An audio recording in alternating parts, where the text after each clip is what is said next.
Anong nangyari dito? Para lang nasa guys. Para lang tayo nasa Manila. Para sa Pilipinas lang, oh. Pero nandito tayo sa guys, alam niyo kung nasaan ako. Ano nagtatrabaho kung saan dito sa abroad.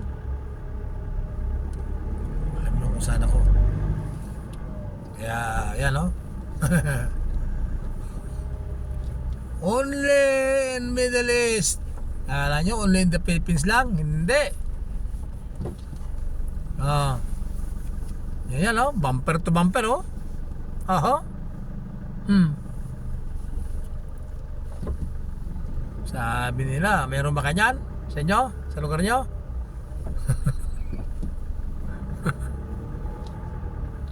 Oh. Ano yan? Ewan. Bakit ganyan? Ewan. Bakit traffic? May pulis, kaya traffic. Pag walang pulis, walang traffic. Ganyan sa Pilipinas, di ba? Pero dito po ay camera lang ang katapat.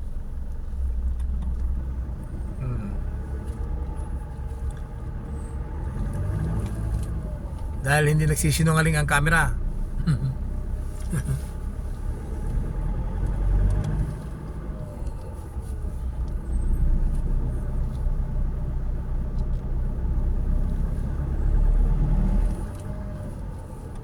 Hay. Sinasabi na lang pagod ka na sa pagdadrive, pagod pa yung utak mo sa isip. Pagod pang isip sa kauutak.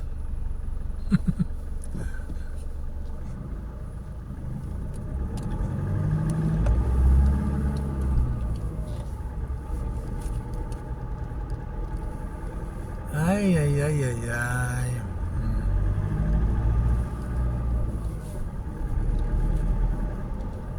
Only here in Saudi Arabia, guys.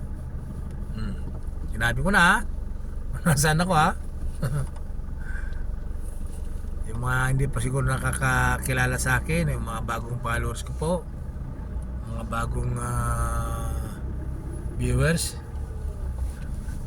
ako po ay nandito sa Saudi. Ako po ay isang supervisor, foreman, dalawa, sa isang motor pool dito. Yan ang aking trabaho.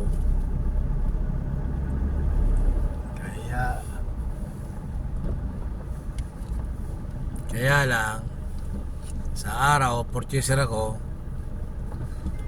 ng mga spare parts kasi wala pa naman akong motor pool na napagawa. Wala pa akong tao, kaya dito lang ako. Maintain ko lahat yung mga may kasama ako sa gabi na isang mekaniko, isang electrician nung panggabi ako. Isang electrician, isang mekaniko, isang ambulance driver. Yan. Kasi nung duty ako ng panggabi, ngayon hindi na. Stop na ang panggabi po. Ngayon ay pang-araw na ako, pang umaga. Kaya ito, bibiyaya ako, punta ako ng Hidupis. Ayan, parang sa Pinas lang. Kabila,